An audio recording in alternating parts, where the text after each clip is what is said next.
gudii dhageessaniittu jarra keenya waa'een Itoophiyaa lamaanii mana madaamii keessa taa'aniitu mana madaamii keessatti irsa yeroo walirraa fudhatan dhageessaniittu gudiidha.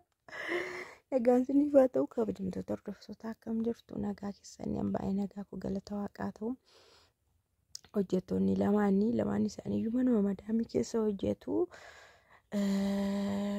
Egaa baay'ee walii galaniitu jarri kun kan isaan hojjetanii rakkoo tokko illee qabanii. Isheen tokko jaarsa qabdi, isheen tokko immoo hin qabdu. Isheen kun jaarsa ishii biyyumatti wal fuudhanii seerumaan jechuudha wal fuudhaniitu kan isheen biyya Arabaa deemte. Achi ishee kana faana immoo jireenya walitti fidee mana madaamii keessatti wal arganii wal baranii waliin hojjetu baay'ee walii galuu. Bilbila isheen kun hin fayyadamti, banaa dhiistes hin deemti, bakka waluma keessa jechuudha akkuma obbolaatti kan isaanii wal amananiis wal faanas jiraatanii jechuudha. Bilbilli ishii gaafa bilbilamee osoo bilbilli ishii yeroo bilbilamu yoo isheen sun hin jirtu ta'e isheen kun bilbilameera jettee itti geessitti isin kenniti. Yoo akka carraa lafa keessa yookaan maxxabaqaa keessa deemte yoo madaamiin waamtee suma bilbila sana soo haasoftuullee jechuudha. Yoo madaamiin akka carraa ishee waamte maal gooti bakka na dhufa naam jedhamaa deema amtiire itti kennitee deemti. Ishee kana tuttaasaa bartee jechuudha. Ishee kana ishee hiriyaa ishiitu jaarsa ishii faanas haasa'aa jechuudha. Akka kanaan ni ture kan isaan wal faana mana sana keessa jiraatanii. Booda namichi kuni abbaan manaa ishii kuni amala isaa jijjiirrachuutti jechuudha. Dura kan bilbilu isadha, miseejii kan barreessu isadha, hin kaane jedha, sa'aatii eegee bilbilaa waan hundumaa sirreessee faana haasa'a. Booda maal taaseetanii abbaan manaa ishii kuni amala jijjiirrachuu jalqaba. Bilbiluu dhiisa, barreessuu dhiisa. Maal ta'ee jetti? Maal ta'ee jettee ishee kana faana immoo mari'atte indee maal ta'ee bilbilaan jiru miseejiis barreessaa hin jiru maalni amala jijjiirrate jettee wal faana haasa'u. Maalan beekareetti isheen kun immoo waan goote kaatee maalan beekaree jetti. Booda suma jedhanii achi isheen kun immoo maal gochuutti kaate dabaree ishii bilbilaa haasa'uutti kaate. Bilbila yeroo haasoftu aadee dhabbaa fedhe kana garuu osoo haasoftu yoo isheen kun dhuftee bilbila sana cufti. Yoo isheen sun dhuftee chaa'u baqqaa jettee hin haasoftu. Gorfaa tokko keessa bulusi. Halkanillee hin haasoftu. Guyyuma haasofteetu sanuu yoo isheen kun immoo iddoo isheen jirtutti dhuftee kaas hojii fixxee ishee bira dhuftee hin haasoftu irraa cufattee bakka chaa'u jetti. Maaltu ta'aa jiraattee mucattiin kun huma galuu fidide achi booda isa kana gaafatte abbaa manaa ishii kana maalii maallaqee maa jijjiirame maaliif akkas taataa maaliif akkana taataa jette yeroo gaafattu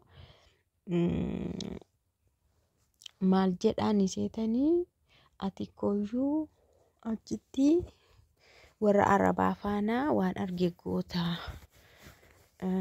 waan baay'ee goota dhagaheeraa jedhe sanaan achumaan dhagee akkamitti jennaan hiriyaadhuma kennatti mee isheen ikkoo nama baay'ee haasofsiisti ifin Araboota faanayyuu inaasofti waan baay'ee gootii siinimooti gowwamsitii. Ani kun mana tokko fa'aa keessan wajjin hojjedha. Ani sirriitti waan hundumaa beekaa naan jettee jedhe. Yeroo laaltu lakka isheen isa jaallatteetti irraayyuu fudhatte inni ishee dhiise ishee kana faana haasa'a yeroo hundumaa.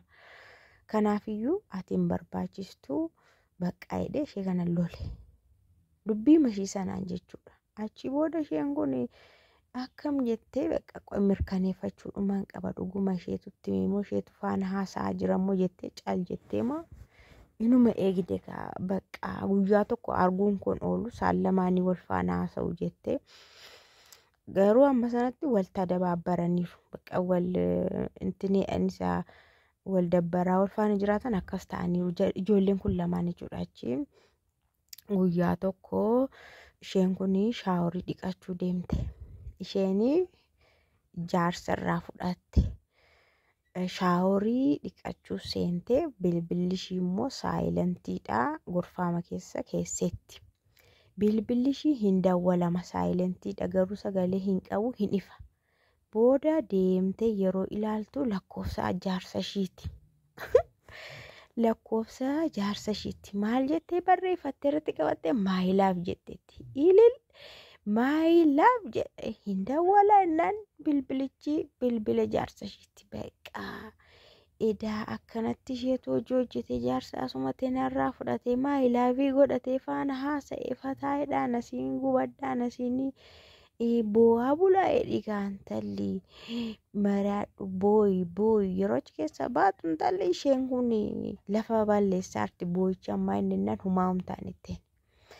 Bakka isheenis bilbila ishii ilaaltu bilbilli ishii bilbilamee miskoolii ta'ee taa'eera haa kana argite jettee isheen immoo garaa isheetti uumaa waliin hin jenne jarri kun achi boossee bakka itti himte hundumaa isaayyuu. Adaasidha ittiin ansi amanii waan hundumaa sitti gadhiise yeroo deemu faana haasa'e yeroo jedhu waan hundumaa kan itti himesidha waan hundumaa kan addaan na baasesidha. Sijjammar isheen dhiira maalii faana haasoftis arraba maalii faana haasoftis soobdee akkana goote namicha irraa fudhattee qooci achi wallolanii booda madaamiin iyyuu bartee jechuun akka jaarsa walirraa fudhatan otoo hin taane akkuma wallolan wayii barte. Jaarsa walirraa fudhatan innaan immoo lamaan ishii qayyee nyaachisti qaba. Achi isheenii akka wallolan barte jennaan gorfaa isaanii addaan baaste. Bakka hojii keessan bichaa hojjedha ulfaana hin buliinaayi maaltu walitti sin buusaa minaamin jettee madaamiin gorfaa isaanii addaan baasteefiin siniin jedha. Gorfaan isaanii addaan beera garuu isheen sun jaarsa namaa akkuma bilbilaan fudhatteetti. Inni ishee kana reject godhee ishee kana cufee jaartii isaa cufeetu ishee sana faana yeroo hundumaa haasa'aa jechuudha. Inaante kanatu jira mana tokko keessa taa'anii akkanatti jaarsa walirraa fudhatanii taa'uunis jira jechuudha. Kun baay'ee rakkisaadha laalaati jaarsa qabaate jaarsa kee faana yenee waddi yenee fiqar qabar jechaa ooltaa isheen immoo namatti haasoftu hin qabdu yookaan hiriyaa hin qabdu yookaan jaalallee hin qabdu yookaan jaarsa hin qabdu taanaan balaadha inaaffaan isaayyuu balaadha inde utoon jaallatiin inaafti miiradha waan ta'eef jechuudha. Baay'ee eeggachuus barbaachisa dhugaa nama hin amaniina dhalaan amaniina sijjammar maalidha. Jaarsa koo faana haasa'ee wal bare hin barbaachisu kun ofii koo bicha faana haasaa sijjammar bilbila kee ati hiriyaa keetti iyyuu amanteetti kennuu qabdu. Bilbila kee jechuun ukkoo sidha hiccitii keetti dabara waan baay'ee achi keessaa qabda ati waan biraallee sinitti himaa waan viidiyoo kan biraatiin jechuudha. Dubbii bilbilaatiin waan ijoollee keenyarra ga'e tokkonna bilbila keessanillee bantanii ittiin kenniinaa bilbila keessanillee ittiin amaniinaa bilbila jaarsa eessatti si beekti eessatti wal beektu sijjammarsin firummaa walittiin qabdan dhiigummaan qabdanii hojiitu mana sanatti wal sin agarsiise egaa kontiraata keessan fixan immoo abadan waluun agartan guyyaa saafartanuun beektan guyyaa galtanuu waliin agartan yookaan Itoophiyaa keessatti immoo biyyi keessanuu fagoo bilbilaanuu waliin bilbiltan. Kanaafiyyuu akka nama umurii guutuu mana tokko keessa jiraatutti iccitii keessan hundumaatti hin kennina. Anamma mucaa tokko biyya Arabaatti isheenii mana haadhaa hojjetti ani mana ilmaa kan hojjedhu sirriitti kan wal beeknu sirriitti kan wal faana haasofnu jirti. Biyyatti ergan galee garuu ani abadan bilbila ishiiyyuu hin qabu takkaayyuu bilbileef hin beeku miidiyaarrayyuu eessa jirtedha ishee barbaadee hin beeku. Maaliif hojii walitti na fide malee ani ishee hin beeku ka achi kontiraata koo fixnaan ishee biraas fixeera. Ijoolleen tokko garuu akka waan galanii wajjin jiraatanii mana tokko jiraatanii isheen immoo obboleettii koo haadha koo minxarsarsee kooti jedhu. Ara baakkish kun akkanti sirraa qatgoote sirraa fudhatteetis jechuudha. Dubartiin baay'ee hamtuudha. Karaa dhiiraa sitti dhufnaan immoo balaadha. Inaaftee sitti dhufnaan balaadhaan siin jedhaan hinde. Innaa dubartoonni keenya warri jaarsas qabdan warri hiriyaas qabdanii sireessa of eeggannoo godhaa. Waanuma tokko bilbila keessan bilbila isaa tokko wal barii faana haasa'i yoo tokko immoo dubbiin kan jiru naa qori abboodha rabbi sirraa haa qoru qeensi makeellee sirraa qoru maal sin abaaru naa qorimee naa qori naa ilaali bilbila jijjiirtanii itti ergitu achiin achumarraan ishee gaafuma sana sobaan faana haasofte achii dhugaa sii gootti si gale dhugaatti sii jijjiirte jechuudha dubbii akkanaa dhiisaan siniin jedhani bakka.